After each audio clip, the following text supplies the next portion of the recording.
Are you looking for more out of your life? Do you need ideas on how to start new businesses and how to move forward in your own personal life? Well, guess what? You have come to the right radio show. At You Can Overcome Anything podcast show, you will learn and hear from many people from all walks of life who are sharing their challenges, their stories, the habits, and the mind shifts they had to overcome to become who they are today. On top, you will get a chance to connect and see how you can overcome anything by networking and learning about your next move through this radio show. I present to you our great speakers at You Can Overcome Anything podcast show with your host, Cesar Espino.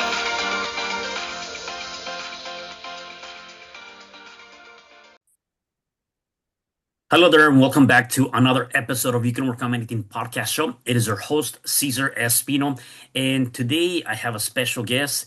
At first glance, Stacie might look like any other accomplished woman, well over 60, but behind those glasses and soft smile is a powerhouse who acquired a 50 million software company with no cash up front, became sought after federal government procurement expert with no formal training, own a construction company, worked in hospitality, and raised llamas for 12 years. Stacie is the queen of reinvention.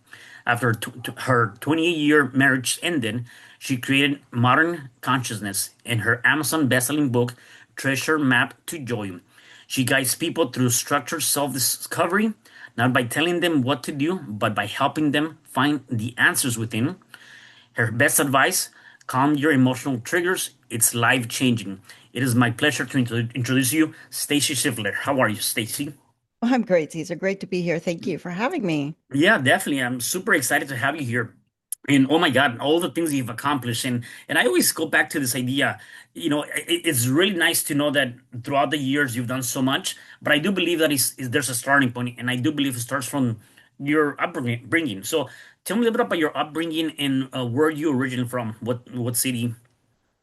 Yeah, I'm originally from Miami, Florida, and but oh my gosh, I had lived in Virginia for years and years. My parents moved outside the DC area when I was in the first grade. So, I had a good upbringing. I have had a family my parents stayed married until they both died. And yeah, it was a good home. They sought to improve their lives, and they always were supportive of me and always told me that I could do anything that I wanted to do. Yeah, and you put your mind into it for sure. I mean, you've done so much.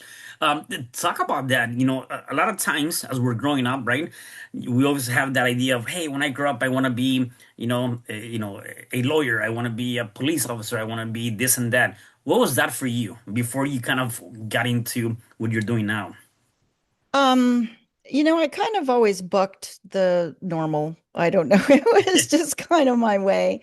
Yeah. When I was little, I wanted to be a veterinarian, or I wanted to ride horses, or I wanted to do a number of things. You know, when I when I got into high school, I really hated high school. I didn't enjoy it. It wasn't the academic, it was the social piece of it. And, so many of us just felt like we never quite fit in anywhere. Right. And my mom got a surprise phone call one day from the principal. And generally, if the principal calls, somebody's in trouble. Well, it wasn't that. They called and said, "Do you know that your daughter is in my office?" I was a junior in high school. And she says that if she can't graduate this year, she's quitting. Mm. I just didn't like it. I didn't like it at all. So, long story short, I had enough credits, and I did indeed graduate. And I went to work. I didn't have to go to work. I was, from a middle class family. Hmm. We weren't really lacking for anything. I went to work outside the home, not babysitting or anything like that at 16 years old, right? I got my Mm. first job in a restaurant. And, I came home and told my parents, and I needed them to sign a piece of paper for me, which they did. So I've always kind of set about doing things my own way. I was Mm. in the hospitality industry, which, is a nice way of saying I was waiting tables and tending bar for about 10 years. Yeah. I did manage a bar at some point during that time frame too. I quit college. I was making what I thought was decent money, and it wasn't that field wasn't thought of really as a career field Hmm. back then as it is today, in the early 70s. But anyway, I guess the theme throughout my life, I tend to reinvent myself about every decade, right? I go into something else or I elevate it even higher. I never realized that I had such a powerful value of self-actualization. I did not really Hmm. realize that's what you called it until a few years ago, but I like to create my own experience. I like to have those experiences versus someone telling me, oh, this will happen, ABC. No, I just kind of like to go out and do it Yeah. myself, much to my parents' consternation from time to time. But yeah, so, I've been in the hospitality industry. I did some office work. I grew to be a subject matter expert in the field of federal government procurement and acquisition. I've Hmm. had a construction company. I raised llamas for Yeah. over a decade, a little over a decade, and I bet you didn't think you would hear that No, no, I today. know. The 12 years, that's amazing. Like, or doing that. That's I never heard that, right? And anybody Yeah, raising and llamas, I that's huge. yeah, and I showed them and sold them all over the country. And Hmm. and then now I have modern consciousness. So I've done a great many things, and I think the key to a lot of that is, I didn't have a lot of fear, but I was confident in myself Mm. and not confident in the way that, oh, I know I'm good at this. I was confident, trusting that I would learn, adapt, and excel at anything I set my mind to. Mm. I love, and that's huge. You just said something that I think resonates very well with a lot of people, not thinking that way. I mean, it goes back to the confidence that you're talking about, like being able to excel in something, because a lot of times we're lacking the confidence because of not knowing and not thinking we can actually come out ahead, right? But I Yeah. like how you position that and you frame that. One thing that I think part of everything you've talked about, I think goes back to clarity is the start of everything, right? And you talk about that a lot. Tell me a little bit about that because obviously you've moved around, like you said, you reinvented yourself, and really in different spectrums, right? From racing llamas to owning a restaurant or a bar, a construction company, all of these different things, right? They're all over the place, right? But that's I Yes. think part of it is also that you're reinventing yourself and you have that clarity to say this is what's going to be my next chapter in life, right? Yes. Yes, absolutely. And I have a much deeper thought on clarity at this point. And, Hmm. after my divorce, which really sent me, it was quite the disruption, we'll put it that way. Yeah, I After mean, 20, 28 years, right? 28 yeah, years of marriage. Yeah. yeah. Um, so I did a lot of personal development work after that. I mean, I was doing it very intensely, right? I was a Tony Mm. Robbins Platinum partner for a couple of years. I've worked with Joe Dispenza, a number of the, Hmm. celebrity coaches and Yep. personal development people and whatnot over the years. And so, I have a very analytical mind. It's just naturally analytical. I naturally see big pictures and details at the same time. I put patterns together easily. Hmm. So, what I was witnessing, going through those experiences was, I see so many people come out of a big webinar or a big event, and surely they had epiphanies and they had Hmm. realizations and they had breakthroughs, but they go home and they just don't know what to do, right? They think, okay, I'm going to change 500 things about my life this instant, this Monday. When I get home, my life is going to be completely different. And I don't think that that's actually how it works. I think that if we don't gain clarity about where we actually are in our life and really understand where we are in all of the rich dimensions of our lives currently today, without judgment, thoughtful curiosity. And if we don't know what we prefer to be experiencing, and I put it in terms of experience versus external achievements, Hmm. how do we want to experience our life?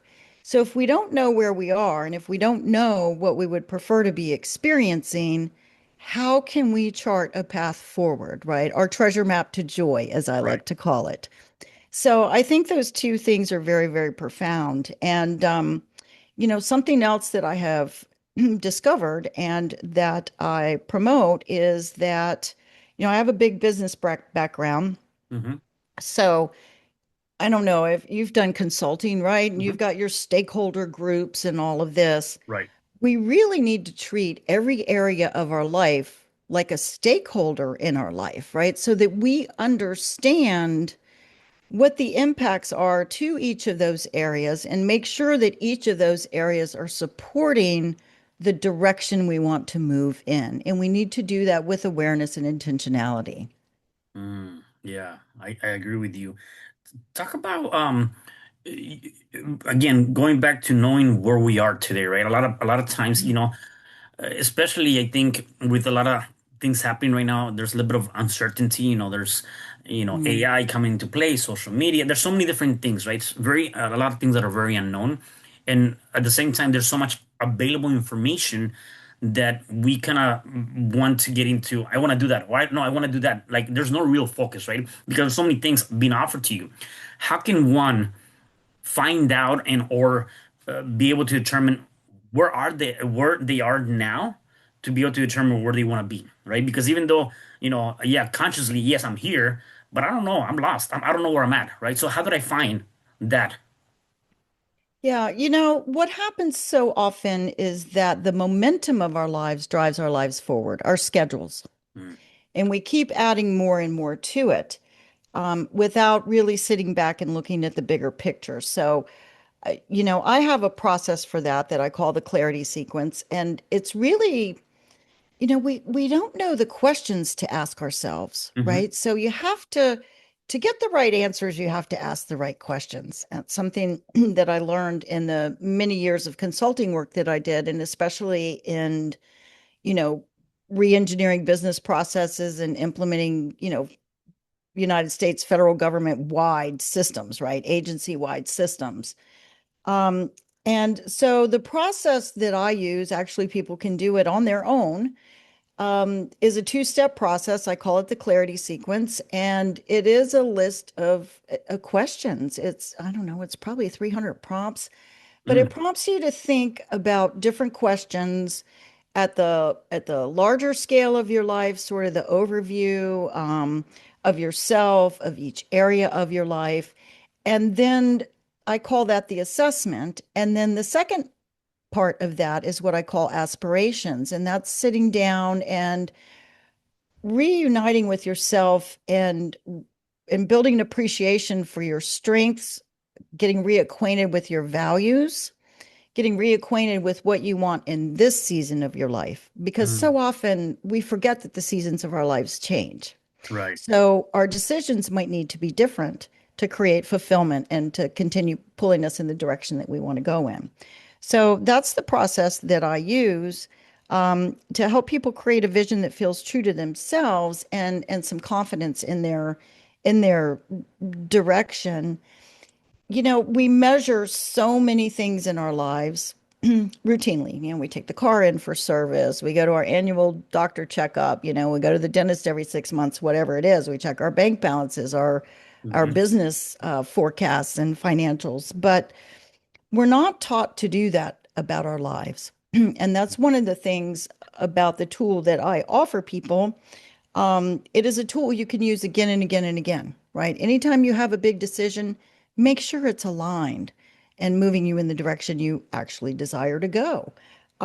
If you are in a seasonal change of life, empty nester, or you've gone Hmm. through divorce or whatever that is, sit down and it's easy, but it's not easy, right? It's a simple process, but it's not easy because it really calls on you to settle into yourself and go deep Mm, and find the answers. I truly, truly believe that people have the answers inside themselves. They just don't know how to unlock it. Right. And that's what I work with people to do. I don't tell them what to do.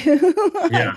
I help them rediscover themselves and what they want to do because they have their answers. They just don't always know how to how to figure out what that answer is. Again, because we're so caught up in our daily life or our Right. thoughts or our the meaning we're assigning to everything in life. Yeah, right. So you're definitely going deeper in searching for that, and I do agree with you. I think that there's a lot of things we can do to find the answers. Again, like you said, we need people like you, right, that can help dig and find, because that's something that not everybody knows how to tap into that. Um, and then I would assume that once you're able to more or less determine or find yourself and now have a little bit more clarity in terms of where you are, right? Is this where maybe now I like what you have here in my notes? It says reinvention is a skill, right? Anyone can learn that. Is this where maybe the reinvention phase comes into play, right? And now learning how to become and reinvent yourself, is that the next step in terms of finding your path? I think so. And there's so many levels to reinventing, right? So I've Hmm. reinvented myself across a lot of business areas, right? So that's one way. But also to reinvent yourself personally, I know that today I am a completely different person than I was 15 years ago. Mm, And one of the other things that I think with personal development, and what I lean into is really what personal development is all about and what creating a life to us that is fulfilling and joyful and finding peace within ourselves. We just do that in increments, right? I think our goal and what I encourage people to do is just, we're not mapping your whole life, your whole future. That's impossible. right. Just create the next best version of yourself and do that over and over again. And you work on these things, right? It's Hmm. creating new mental habits, whether they're thinking habits, whether they're, physical habits, personal habits, but so often it's the way that we think or the way that we react, the way that we feel, the meaning that we're assigning to situations. Hmm. And so if we start to understand that better, and understand ourselves better, then we can create positive change. Yeah, yeah. No, I love that. We can Uh, overcome anything. yes, we can. 100%. Yes. Talk to me about, I think this is brilliant, right? To be able to acquire a software company, 50 million with no upfront cost. Now that must have taken, well, I don't know what it would take. It would have taken a lot of different things. But I also believe it goes back to the idea, and I don't know when in your journey you did this, but I do believe to be able to do anything like that, again, we go back to the confidence.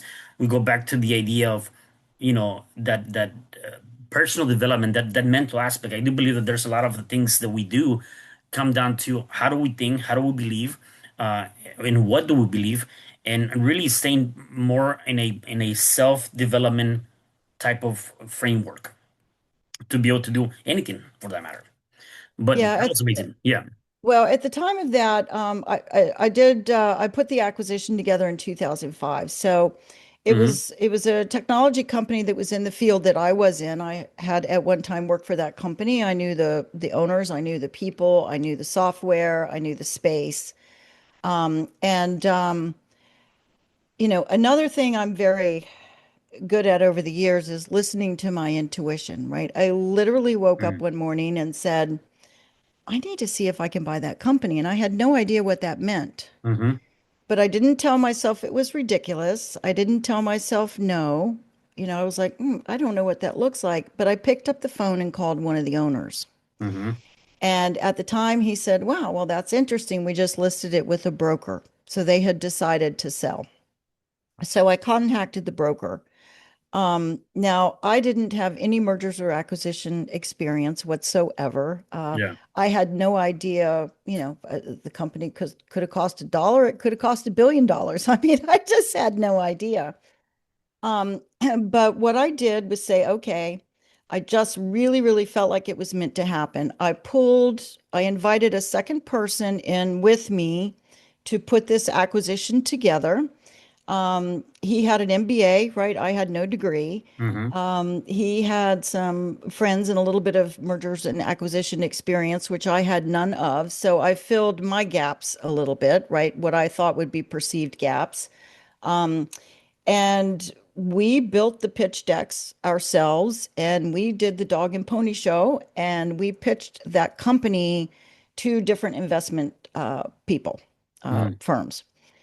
And we basically had our pick of firms, right? So everybody loved the idea. And one of the top investment companies in the US, if not in the world, was actually the one that did the deal. So out of that, I got what's called sweat equity, right? I got a percentage ownership. I had an employment contract. I stayed with them for 5 years. And when the investment firm flipped the company, I took my money and got out. It was very, very profitable for me. But I think the main thing is I didn't tell myself I couldn't. Hmm. And I never stopped along the way. And I can tell you that I was called a lot of names along the way. And even the partner that I pulled into it would say, there's no way we can do this. We just can't do this. And I just kept saying, yes, we can. We're just gonna, we can. It's meant to happen. We're just gonna keep going. It took 9 months. It took 9 months of effort. It took several months of pitching to various investors. And we did it, by God, we did it. So, so often if we have something that we think is a crazy idea, and believe me, that was a crazy idea, Yeah. we shut ourselves down right away. We think of Hmm. everything negative. Oh, that's impossible. Well, I'm here to tell you it's not impossible. We just have to believe in ourselves. We have to have faith, but we have to take right action. You know, I think that piece is missed often, right? You have to take conscious right action consistently to make things happen. Yeah, for sure. No, I love that. Talk to me about modern consciousness. You're doing that now. Tell me a bit more about what is the vision with that and how you're helping people. Yes. One thing, I really do believe that personal development ought to be available to everybody in some of these tools. And Hmm. that's one reason why I have packaged the clarity sequence in the way that I have. And as a do-it-yourself. I mean, you could do it with me if you want, but I think that if you have the right tools at hand, that there's a lot of that you can work through. Find a quiet space, get centered. It's a serious exercise, right? It's Yeah. not, we're not just writing something in our journal for that day. So modern consciousness, the idea for that came to me through meditation. And I resisted it for about 2 years. I kept capturing the ideas, I kept capturing the information that was shared with me on the aspects of modern consciousness and the theory and all of this. And I just kept saying, looking at the sky and going, I don't know why you're talking to me about this. I am not your girl, right? I have never done anything like this. Granted, I've done a lot of things I'd never done before, but and learned how to do it. But I just kept resisting for 2 years. But the idea and the passion would not leave me alone. Wow. So after about 2 years of that, I was sitting here in this very spot in Siesta Key in my home, and I was like, okay, fine. If you're not going to leave me alone, tell me what to do. What do I do? And I got one word, which was write. Mm. I was like, okay, I've been writing down I've been capping. I'm like, fine, fine, fine. I surrender. I give up. I'll write. I don't know what you want me to write, but I'll write. Within an hour, I had a text message from a friend who had a publisher friend in Canada that was doing a compilation book with Les Brown, and she had a Mm. chapter open in the book. Okay. She said, would you like me to introduce you? And I'm like, yeah. I mean, I couldn't say no, Right. right? I surrendered. I asked. There it was. I had to write a check to join the project, Right. but I did, and I stepped into it. And then here I am today, and through the course of that chapter, um, which is really sort of my divorce story. Hmm. I realized that I could launch a company along with that, so I set about doing that as well. Yeah. I But again, love I that. listened to my intuition, right? Yeah, I was gonna say that I love the fact that you keep going back to that, like, just trust and listen and believe in yourself and have that the awareness and the faith, right? But more so, uh, not saying no to yourself, because I think oftentimes we do. Oftentimes we just talk ourselves out of doing something because we don't understand it or we don't have all of the different things in place, right? Yeah, and we like to play safe, and Right. that's one of the things with all the personal development work that I did. I'm unusual. I'm a bit of a nerd. I love, analysis, like I Yeah. said, and I think about things in depth. So when I started, I finally really just got tired of being pissed off with myself because I realized, I was still upset and angry about my marriage and, resentful Hmm. and some things like that. So I'm like, okay, well, you've had to pull yourself up by the bootstraps before, so life is just not organically going to redefine itself, right? You're going to Hmm. have to do it yourself, Stacie, and that's what I did. But I didn't go into it. A part of it was say, okay, I want to understand myself better, but I really had this overarching goal of understanding the state of mankind better, right? What does it mean to be human? Because we're not really taught about those things as Mm. well, right? We're Right. not taught that our triggers are an amygdala attack or that, that we're designed, our brains and egos are designed to keep us in the box of safety, even if that safety box we're not happy in, but it's known, right? It likes to keep us in a known area rather than venturing out into the unknown because it's unsafe. And, while those things serve us in a lot of ways, they can also hold us back in a lot of ways. So Right. I truly believe that understanding the broader context of things helps us navigate our own problems, just like grief. I think if we Mm. understand the stages and phases of grief, and there are different, some people say there's five, some people say there's seven, whatever. But if we understand what healthy processing of grief is and the stages of it, it helps set our expectation a little bit better and we can put ourselves on Mm. that scale. Now we grieve in our own timeline, but it helps us to not get stuck because we can go, okay, I actually am right where I'm supposed to be, Mm. and it gives us hope because it's going to get better. And it's just a matter of understanding that context. Right. Yeah, no, I agree with you. Talk to me about the joy, the book that you have, right? So is that the one we're talking about with Les Brown, or you have a different book? No, this is Treasure Map to Joy. I don't know if Yeah. it'll show up Yep. here. Yeah.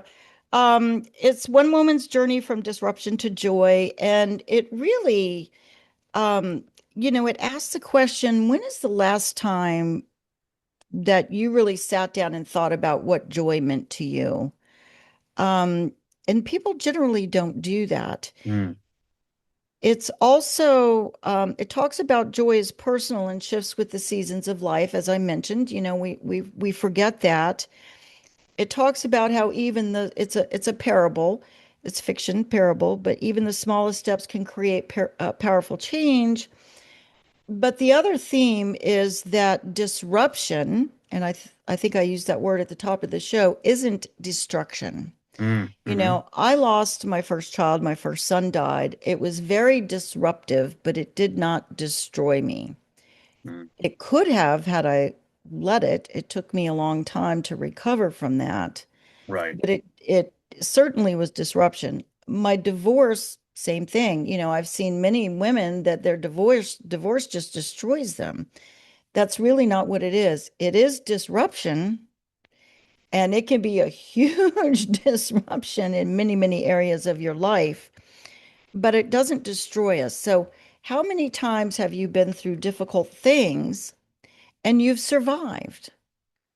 A lot. Yeah. And Mhm. sometimes when we look back, we go, "Oh, wow, had I not gone through that and taken that path, what I'm experiencing today that I love would never have happened." Mm.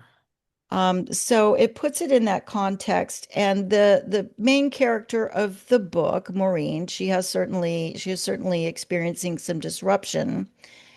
And it is a parable, but it sort of follows her following my process Got it. to reorient to herself. There are a lot of themes in the book, and yeah, it's gotten good praise, Yeah. and it's a very, very easy read as well. It's not a very long book, so of course I Yeah. recommend it. Of course. Yeah, no, definitely. And you said something that I think, we're missing, a lot of people are missing. And again, even when you have those challenging times in life, right? Um, um, I think once you can learn how to maneuver and how to set yourself through all of the madness, like you Yes. said, you can get ahead. You can get in front of it, right? And that's the challenge, I think, is how do we maneuver? And I think this is something that we're talking here is how do we start maneuvering through challenges to make sure that, again, it's gonna be in your own time, but if you have a system, a process, or the mental aspect to be able to overcome that, you're gonna be able to get ahead, right? Otherwise, it can take you, like you said, somebody that went through a nasty divorce, you're right. Sometimes that really breaks them, and then they lose it all just because again Hmm. they're not in that framework of maneuvering through intelligence and or through a positive mindset, right? And I think that's part of a lot of the different challenges that we're going through. So tell me a little bit about how people are able to um, find out more about you, work with you, learn more about things you have going on.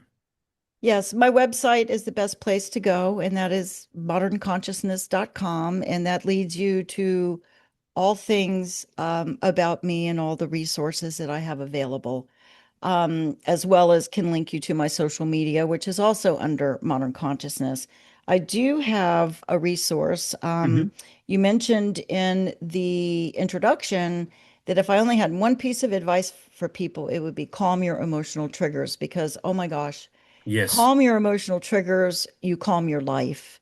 Mm. And I have a free workbook called Navigating Your Emotional Triggers on my website. I think it's on the programs tab. Yep. And there's some other fun things there as well too that are very insightful. But that's where you go to find out about me. Yeah, I love that. Emotional triggers. I think I love that and calm that. And I think that's huge. What are some of the biggest triggers you see now, right? Dealing with people, talking to people that are sitting them way behind their own schedule just because they let those emotional triggers come into life. Oh, politics right now, right? Yeah, for sure. Yeah, that's it. Yes. And it's like why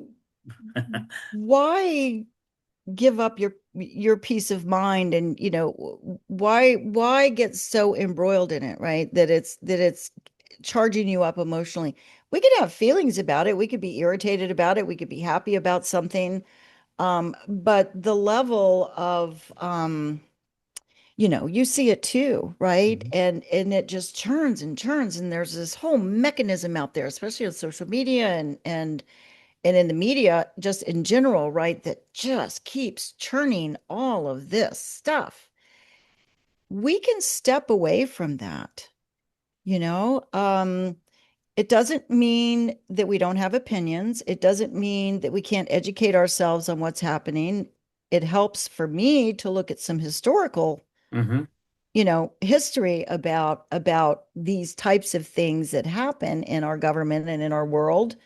And there's a lot going on. But if you're choosing to continually spend your mental energy in that process, it doesn't leave you a lot of mental energy for other things because that spills into everything you do, right? We take ourselves everywhere we go. Right. So who do you want to take with you, right? Do you want to take the angry, embroiled, embattled person? Or do you want to take somebody that, might dance down the aisle at the grocery store when the song from the 80s is playing? Yeah, of course. We get to choose. And I think it's important to remember that you can choose. Yeah, I love that. Tell me about your yeah, you've done so much. You're very intuitive and you're very center focused. What are the things you do on a day-to-day basis to keep you up and going in a positive mindset? At this point, at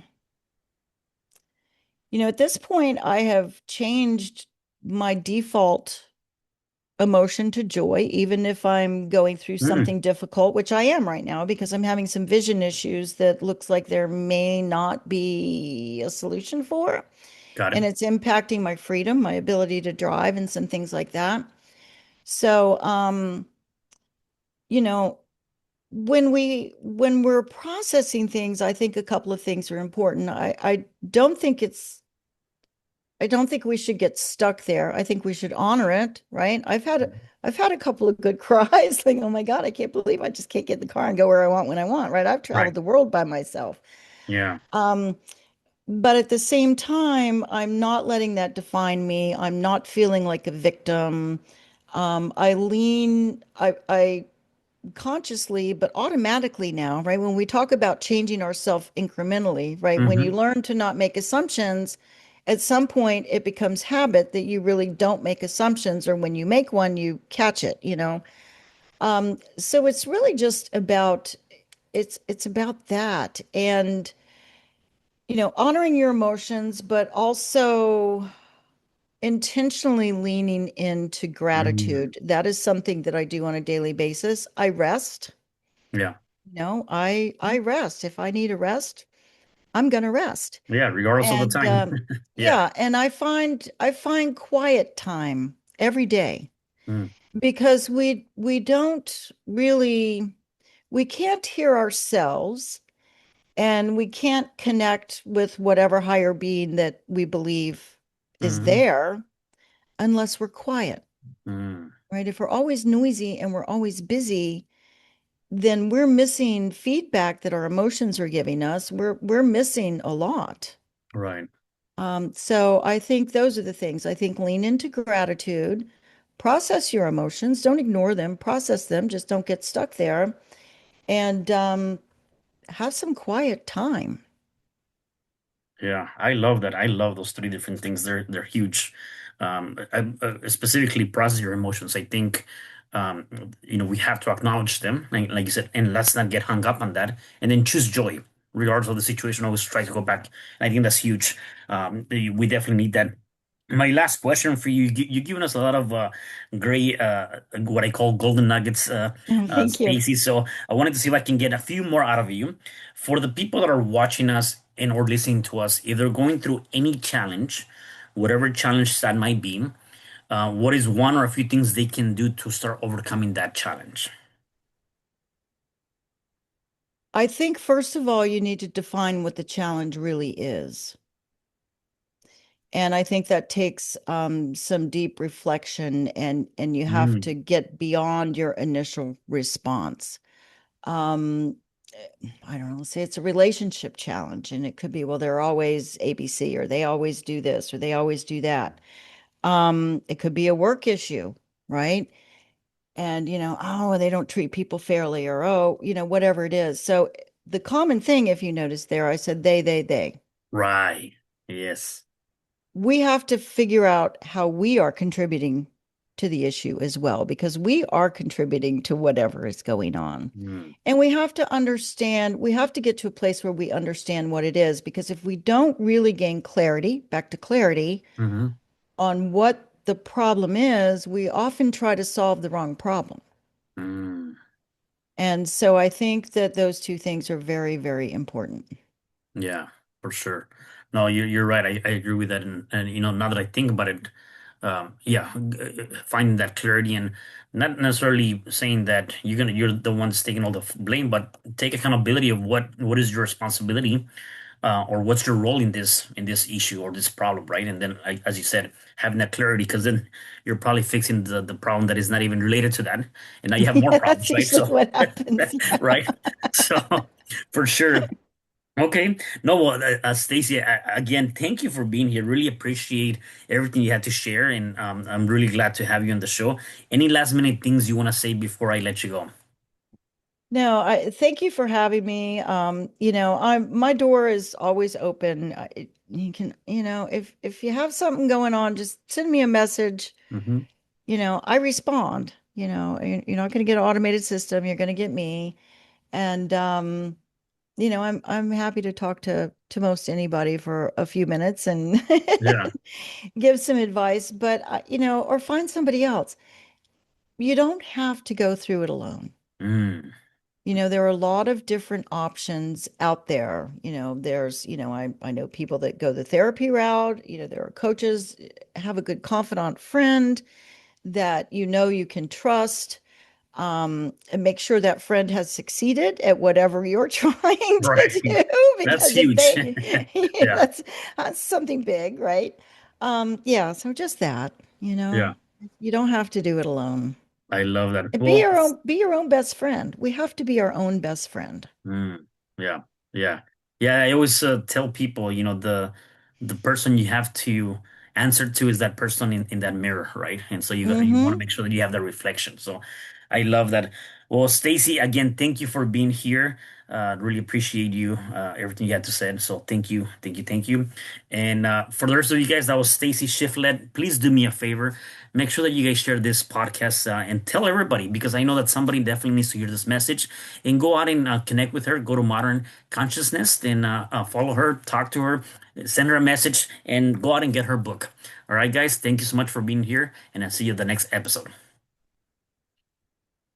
Hi, I'm Cesar Espino, real estate investor, business coach, and consultant, and author of the book, You Can Overcome Anything, Even When the World Says No. My number is 424-501-6046. In my book, I talk about making the necessary changes to shift your mind for prosperity and certainty. Pick up your copy at Amazon. I also love helping families with their real estate and can purchase your house fast and all cash. Follow me on Instagram, Facebook, and LinkedIn. My number is 424-501-6046. Thank you for having me today. I am so glad you've tuned into this podcast. You can find me at your favorite podcast platform where you can like, subscribe, comment, and share. And to learn more about myself, my services, you can find me at www.CesarRespino.com, or you can also find me at your social media. Thanks for joining me, and I am looking forward to having you at the next episode. And know you truly can overcome anything.